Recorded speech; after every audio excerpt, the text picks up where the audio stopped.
Energy Academy. Best is not enough. Hello friends, आज हमारे साथ है एक खास स्टूडेंट दोस्तों अभिजीत। महाराष्ट्र एमसीए सीईटी में 98.51 स्कोर किया है और साथ ही साथ VIT Vellore institute of technology में दोस्तों रैंक लेके आया है, जिससे कि वीआईटी में भी एडमिशन के लिए आराम से रेडी हो गया और साथ ही साथ दोस्तों महाराष्ट्र के टॉप कॉलेजेस में भी ये एमसीए के लिए बिल्कुल आगे जा सकता है। तो अभिजीत, क्या एक्सपेक्ट किया था आराम से कि ये स्कोर आ जाएगा? यानी ओवरऑल जर्नी थोड़ा शॉर्ट में बताइए। एक्सपेक्ट तो नहीं किया था, बट हाँ किया, यानी थोड़ा जनवरी से पढ़ाई वगैरह चालू किया आपके गाइडेंस के अंदर पूरा, जैसे आपने बताया था सब टॉपिक्स वगैरह वैसे करते गया। और वीआईटी और महाराष्ट्र सीईटी तो एक्चुअली एक छोटा पॉइंट था मेरे लिए कि वो पेपर्स मुझे देने थे, करके दिया। मेन टारगेट तो निमसेट था एग्जैक्टली, बट एक्सपेक्टेड नहीं था, बट लग तो गया। दोस्तों एक बताऊंगा कि अभिजीत एक ऐसा स्टूडेंट है जिसको मैं इसके फर्स्ट ईयर से जानता हूँ। एक बार ठान लिया कि ये करना है तो करता है। ओवरऑल जब उसने प्लान किया कि सर एमसीए का सीईटी देना है, तो बिल्कुल मॉर्निंग से लेके इवनिंग तक एक ही चीज दिमाग में है, सर पढ़ना है पढ़ना है पढ़ना है। टेक्निक उसका एकदम परफेक्ट है। मैथ्स पढ़ना है तो बिल्कुल फंडामेंटल यानी जड़ से पढ़ता है। ये सबसे इंपॉर्टेंट पॉइंट था और जो मैंने ऑब्जर्व किया वो मैं बिल्कुल ऑडियंस के सामने बता रहा हूँ दोस्तों, क्योंकि ये चीज जब तक आप लोग भी नहीं समझेंगे तब तक इससे इंस्पिरेशन आपको नहीं मिलेगा। तो ओवरऑल अभिजीत, अगर देखो सबको मैथ्स टफ तो जाता है, बट जो लेवल से आपने मैथ्स पढ़ा है, आप क्या सजेस्ट करोगे बच्चों को कैसे स्टार्ट करना चाहिए? यानी देखा जाए तो मोस्टली 9th स्टैंडर्ड का maths, that is the main thing कि बेसिक्स अगर रहेंगे तो फिर आगे का समझ में आता है। तो मैं तो अभी सर ने अगर बोला कि कोई टॉपिक लेना है, फॉर एग्जांपल वेक्टर्स अगर लेना ही है, तो वेक्टर्स तो 12th का टॉपिक है, बट उसके लिए जो जो लगता है साइंस बेसिक साइंस का भी बेसिक्स लगता है कि वेक्टर क्या है, एक्सेलरेशन क्या है। तो फिर उतने पॉइंट से समझते समझते एक एक चीज़ समझ के फिर जब आप 11th स्टैंडर्ड का बुक खोलोगे, जब चालू होगा वो सब, तो आपको क्लियरिटी रहता है कि आप हाँ अभी अगर उसमें कुछ वर्ड आ गया तो आपको क्लिक हो जाता है। तो वो तो है कि basics is very important. Basics को अगर 10 दिन गए तो भी चलेगा, बट वो बेसिक्स के हेल्प से बाकी का जो 12th का सिलेबस रहता है वो 2 दिन में खत्म हो जाता है। राइट। सो दोस्तों, अभिजीत का जो बेसिक ग्रेजुएशन है बीएससी कंप्यूटर साइंस इन्होंने किया है, फर्ग्यूसन कॉलेज से किया है दोस्तों। बट इसको पता था कि यार जर्नी तो अपने को इंजीनियरिंग या टॉप इंस्टीट्यूट से ही करना है, तो फाइनली उसने ये डिसीजन लिया कि चलो आगे जाके हम लोग ये सीईटी दें, जिससे कि हम लोग अलग लेवल पे पहुंच सकते हैं। और ये जर्नी यहीं पे रुकेगी नहीं दोस्तों, आगे इसके प्लान तो बहुत अलग अलग है। इस थिंकिंग की अब्रॉड भी जाए, आगे भी पढ़े, तो डेफिनेटली आपको उसके लिए best of luck. Thank you sir. इस ओवरऑल जर्नी में अगर देखिए तो आपके पेरेंट्स की बात करते हैं, एनएजी एकेडमी की बात करते हैं, किस तरीके से आपको ओवरऑल सपोर्ट मिला? पेरेंट्स का सपोर्ट तो ये पहले से ही था कि तुमको जो करना है वो करो, हम तो पीछे ही खड़े बेसिक। बट एनएसजी का फ़ायदा तो ये था कि एनएसजी में जब से मैंने एडमिशन लिया from first year till date, basic चीज़ों के लिए गाइडेंस, बेसिक चीज़ों के लिए सपोर्ट, बेसिक चीज़ों में कॉन्फिडेंस ला के देना। क्योंकि मैं वैसा बंदा हूँ कि जिसको थोड़ा कॉन्फिडेंस कम रहता है चालू करने से पहले, क्योंकि कहते हैं कि first step is the biggest step, उसके बाद तो फिर चालू होता है। सो यस, तो एनएसजी के सुरेश सर है, आप हो, मुकेश सर हो, आप लोगों ने जो सपोर्ट दिया, बहुत जो कॉन्फिडेंस दिया, वो दैट इज़ बियॉन्ड, यानी वो बहुत हेल्पफुल था मेरे लिए कि जब मैं मेरी जर्नी स्टार्ट करूँ तो पहला कदम आपने बताया कि ले, ऐसे पीछे खड़े थे कि तू ले हम लोग है। बिल्कुल।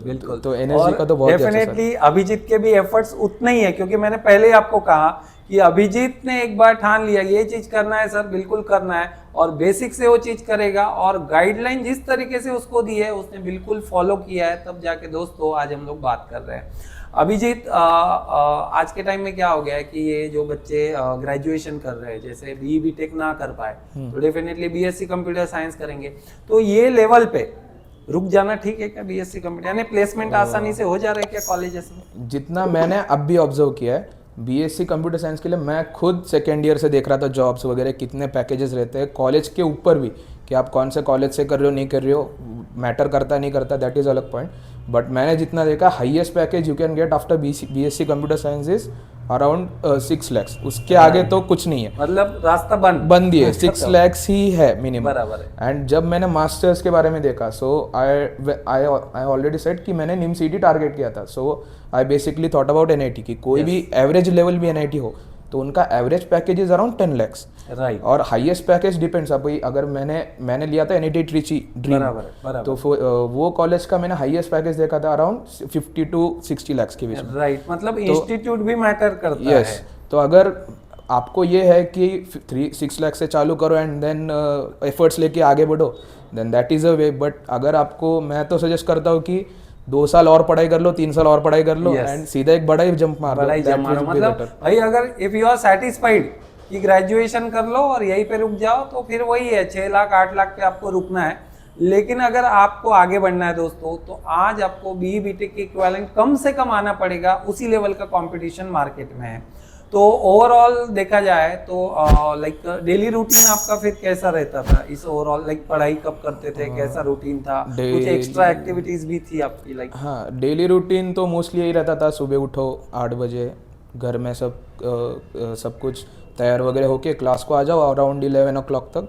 फिर 11 o'clock को आ गए, उधर से 4 o'clock को लेक्चर रहता था मेरा, तो उसके बाद 11 to 4 खुद का पढ़ाई, 4 o'clock को जो सर लेते थे वो पढ़ाई, एंड आफ्टर 6 और 7 8 बजे तक थोड़ा प्रॉब्लम सॉल्विंग करता था, एंड देन घर पे जाके खाना पीना खा के रात को 2 बजे तक फिर से पढ़े। परफेक्ट। तो जो बच्चा भाई निमसेट लेवल का पढ़ना चाहता है, व्हाट डू यू थिंक कितना साल पढ़ना चाहिए? लाइक 1 साल बहुत है या 2 साल 1.5 साल, या भाई जब दिमाग में आ जाए कर दे स्टार्ट? अब मेरा तो सर को मालूम ही है जर्नी कैसा है इस साल का। मैंने 1 साल ड्रॉप लेके कर रहा हूँ मैं पढ़ाई, तो उसके अंदर मेरे फैमिली का जो भी था प्रॉब्लम्स या इश्यूज, उसकी वजह से मैंने 6 महीना लेट चालू किया। बट आई वुड सजेस्ट कि 8 months 9 months से कर लो तैयारी। इट्स लाइक बेसिकली 6 months आपको पूरा थेरोटिकल प्रैक्टिकल जो कुछ भी है सम सॉल्विंग वो सब कर लो, एंड लास्ट के 2 months प्रॉपर जो अपने मॉक टेस्ट रहते हैं वो सब रहते हैं, वो सब दे के कॉन्फिडेंस बिल्डअप कर लिया तो हो गया। यस, तो मॉक्स का रोल क्या बोलेंगे? मॉक्स का रोल बहुत है, क्योंकि अगर बिना मॉक दिए अगर पेपर को जाएंगे तो वही बात है कि फर्स्ट टाइम बैठे हो पेपर को और कुछ समझ में नहीं आ क्या चल रहा है। एटलीस्ट मॉक से ये तो एक्सपीरियंस रहता है कि हाँ ये क्वेश्चन है मैंने देखा हुआ, ये क्वेश्चन नहीं देखा हुआ, या फिर इसी सिमिलर टाइप का क्वेश्चन है, तो फिर उतना लॉजिक लग जाता है। बराबर। तो मॉक तो यस। आपके हिसाब से बैचेस की अगर बात करें, अभी बच्चे कंफ्यूज होते हैं भाई ऑफलाइन जाओ ऑनलाइन जाओ, NHG में ऑफलाइन और ऑनलाइन में कितना फर्क पड़ता है? यानी देखा जाए करने वाले के ऊपर है मोस्टली। तो अभी मैं ऑफलाइन भी आया हूँ, मैं ऑनलाइन भी आया हूँ, बट ऑनलाइन में ऐसा है कि अगर आप सच में घर बैठ के करने वाले हो स्क्रीन के पीछे कैमरा बंद करके खुद से पढ़ाई करने वाले हो, सच में अटेंशन देके करने वाले हो, तो definitely online is better. But अगर आपको लग रहा है कि घर पे पढ़ाई नहीं हो रहा, आपको इधर आना चाहिए, या क्योंकि इधर आने के बाद आपको डिस्ट्रैक्शंस कम हो जाते हैं। क्लासरूम में बैठे हो, लैब में बैठे हो, डिस्ट्रैक्शंस चारों तरफ से खत्म, ईयरफोन लगाओ, फोन में लेक्चर्स देखते देखते पढ़ाई यहाँ फैकल्टी भी अवेलेबल हो जाती है, एंड प्लस आपको डाउट सॉल्विंग के लिए सर तो रहता ही है दिन भर आप लोग, तो फिर उससे नॉर्मलाइज हो जाता है कि डाउट सॉल्विंग भी आपका इधर हो जाएगा, इधर आने के एफर्ट्स उतने लग जाते हैं आपके, तो आप इधर आ गए तो आपको रहता है कि इतने दूर आए हैं तो पढ़ के ही जाएंगे। Right. So guys simple words में कहूँगा, अभिजीत की जर्नी काफ़ी मोटिवेशनल है, क्योंकि देखिए जैसे इसका प्लान था, फर्ग्यूसन कॉलेज में BCS किया, देन ही थॉट चलो अभी हम लोग 1 साल ड्रॉप लेते हैं, प्रिपरेशन करते हैं, एंड गाइज जो उसने आज अचीव किया है और जहाँ पे वो जाने वाला है, उस हिसाब से हम कहेंगे कि डेफिनेटली उसके जो एफर्ट्स उसने लगाए वो फ्रूटफुल हुए हैं दोस्तों। And Abhijit, wish you best of luck. आगे जो होगा वो डेफिनेटली बेस्ट ही होगा, क्योंकि आप एफर्ट्स में कभी कम नहीं पड़ते हो, ये हमने देखा है। Thank you sir. और NHG academy is there with you each and every time, रही है और रहेगी। Yes sir, thank you very much. Thank you.